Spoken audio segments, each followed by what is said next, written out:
किसको क्यों टिकट मिली और किसका क्यों टिकट कटा। छवि वाले चेहरों का टिकट करना होगा और जनादेश हासिल करना होगा। बीजेपी की तरफ से पहली सूची जारी की गई है। 195 उम्मीदवारों का लिस्ट में नाम है, लेकिन कई चेहरे ऐसे हैं उनके होश उड़ गए या उनकी टिकट काट दी गई है। किसको क्यों टिकट मिली और किसका क्यों टिकट कटा, आज इस पर हम चर्चा करेंगे। मैं राजू सिंह सोलंकी द पिलर के लिए। देखिए, बहुत धुरंधर चेहरों के टिकट कटे हैं जिन्हें दूर दूर तक उम्मीद नहीं थी, जो क्षेत्र में फेमस थे, जमीन पर काम किया था, जाति समीकरण भी उनके सधे हुए थे, लेकिन कुछ छोटी छोटी गलतियों के कारण उनके टिकट कट चुके हैं। इसी पर चर्चा करेंगे। हम इन मोहरों की बात करेंगे। रमेश बिधूड़ी का टिकट क्यों कटा, प्रवेश साय सिंह वर्मा का टिकट क्यों कटा, और भोपाल की सांसद, दिल्ली के दोनों भोपाल की सांसद प्रज्ञा ठाकुर का टिकट क्यों कटा, और साथ में मीनाक्षी लेखी जो मिनिस्टर भी थी दिल्ली से, नई दिल्ली से, उनका टिकट क्यों कटा। इन सब पर चर्चा करेंगे। बने रहेंगे पिलर के साथ। बीजेपी ने नए चेहरों को क्यों दिया है मौका, इस पर बात करेंगे हम। और माना जा रहा है कि इन चेहरों को टिकट कट चुका है, उनमें से कुछ ने दूसरी राह भी चुन ली है। इस तरह की क्या क्या बातें हैं, इन सब पे एक के बाद एक हम चर्चा करेंगे। विवादित छवि वाले चेहरों का टिकट कटा। विवादित चेहरे कौन कौन से अभी चेहरे दिखाई दे मैंने आपको। प्रज्ञा सिंह ठाकुर जो भोपाल की सांसद है, जिन्होंने कांग्रेस के दिग्गज नेता दिग्विजय सिंह को हराया था, किंतु इन्होंने जब जीती थी उसके तुरंत बाद, कुछ दिन बाद ही महात्मा गांधी की हत्या करने वाले नाथूराम गोडसे को देशभक्त कहा था। उसके बाद प्रधानमंत्री नरेंद्र मोदी की प्रतिक्रिया आती है। वो कहते हैं गांधी गोडसे के बारे में जो बात कही गई है बहुत ही निंदनीय है, अशोभनीय है, सभ्य समाज में उनका कोई स्थान नहीं है। माफी मांग ली है, लेकिन मैं अपने मन से कभी माफ नहीं करूंगा, और शायद माफ नहीं किया और प्रज्ञा ठाकुर का टिकट कट गया और वहां पे शर्मा को टिकट मिला है।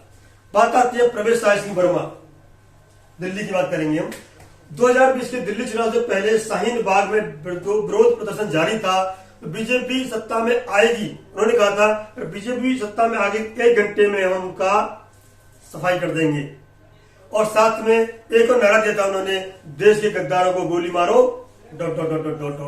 इस तरह के उन्होंने नारे दिए थे, और ये जो उनकी बड़बोलापन था कहीं न कहीं भारी पड़ा और उनका टिकट कट गया। दिल्ली से एक और नेता है रमेश बिधूड़ी, उनकी हम बात करेंगे। दक्षिण दिल्ली से है वो। मानसून सत्र के दौरान संसद में बिधूड़ी ने बीएसपी सांसद दानिश अली का जो हमला बोला था या जो शब्द कहे थे वो बहुत ही आपत्तिजनक शब्द थे, हम बोल नहीं सकते, बता नहीं सकते। इसी को देखते हुए साथ उनकी टिकट काट दी गई है। एक और चर्चित चेहरा है, मंत्री है, नई दिल्ली सांसद रही है, 2 बार की सांसद है, वो मीनाक्षी लेखी। उन्होंने जो किसान आंदोलन चल रहा था, किसानों पर बड़ी अभद्र टिप्पणी की थी। टिप्पणी को हम बोल के नहीं बता सकते। खैर, माफी मांगनी थी, इन्हों को माफ नहीं किया गया है। और साथ में राहुल कांग्रेस के लिए भी कई बार अपमानित शब्द कहे उन्होंने, जो अपमानजनक शब्द थे। सभ्य भाषा में या सभ्य समाज में उनका कहीं कोई स्थान नहीं है।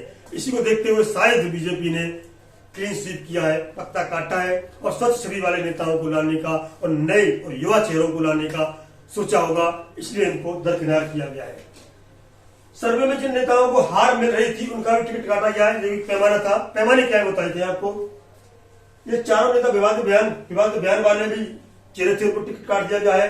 रमेश बिधूड़ी हो चाहे अन्य नेता हो, तो बाकी टिकट किस किस को मिला, क्यों मिला, इस चर्चा करते हैं। बीजेपी का आंतरिक सर्वे बना एक बड़ी वजह। आंतरिक सर्वे कराया गया था बीजेपी, 3 स्तर का सर्वे। अपने संगठन से सर्वे कराया, प्राइवेट कंपनी सर्वे कराया, एक और एजेंसी है, इसे कहना नहीं चाहिए मुझे, 3 तरह का सर्वे हुआ है।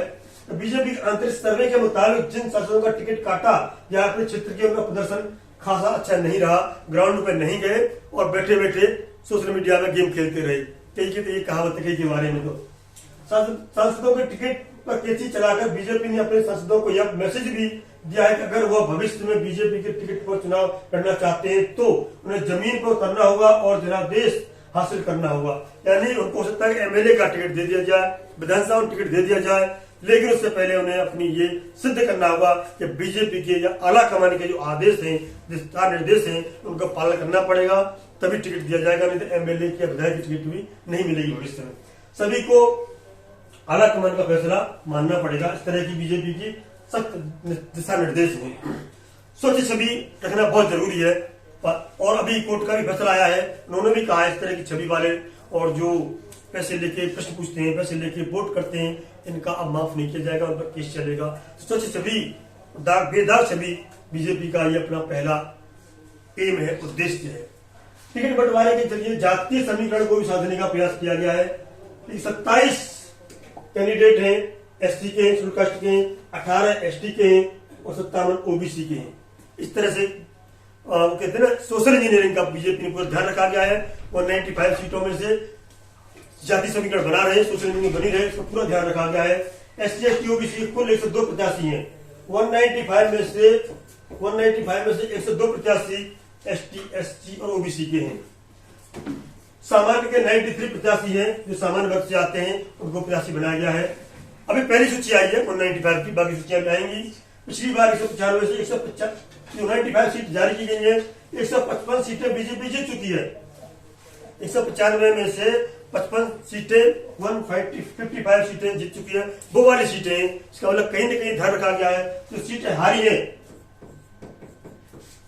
कितनी 40 सीटें जो हारी हैं, वो क्यों हारी हैं, इनको जीतने के लिए, समझने के लिए, और जो प्रत्याशी की छवि खराब थी, जो क्षेत्र में जनता का उनका आक्रोश था या चेहरा बदलने वाली बात थी, चेहरा से उब चुके थे, वो चेहरों पर दाव लगाया है, नए चेहरों पर दाव लगाया है, युवा चेहरों पर दाव लगाया है कि उनका 370 एनडीए 400 का पार का नारा है, उसे सार्थक कर सके।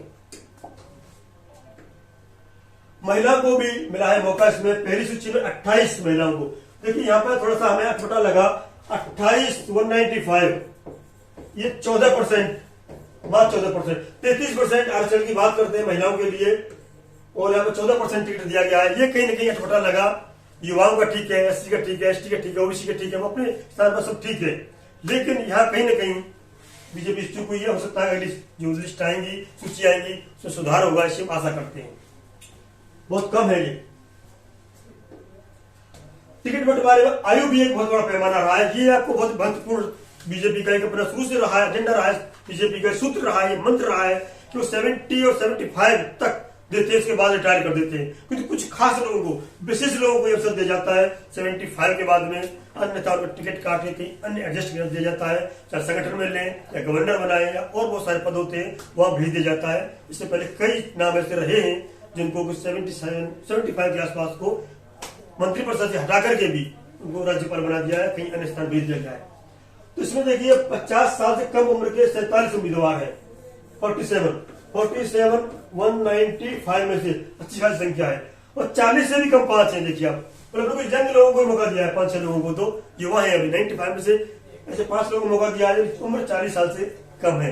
इन्होंने कहीं ना कहीं ऐसे काम किए होंगे, अच्छे काम किए होंगे, संगठन में काम किए होंगे, पार्टी में काम किए होंगे और जमीन पर काम किए होंगे, तभी इनको मौका मिला है। बीजेपी का ऐसा कहना है। 70 से ऊपर 13 लोगों को मौका दिया है। इसमें हेमवाली का भी नाम है। 70 से ऊपर वाले जो कैंडिडेट हैं 13 लोग हैं, और इसमें शायद 6 लोग ऐसे 75 के आसपास है, उन्हें हेमवाली का भी नाम है। जैसे कमी लोगों को मिला है, किंतु अच्छे काम करने वालों को, निर्विवाद चेहरों को, और कहे जिन्होंने जमीन पर अच्छा काम किया है, पार्टी की गाइडलाइन फॉलो की है, पार्टी के रूल्स रेगुलेशन को फॉलो किया है, उन्हीं को टिकट दिया है। तो ये था हमारा बीजेपी के 195 जो पहली कैंडिडेट की सूची जारी की गई है, उसमें किस समाज को, किस आयु वर्ग को टिकट मिला और जिनको नहीं मिला, टिकट कटा तो क्यों कटा, ये पूरा गणित द पिलर के साथ था। जय हिंद, जय भारत।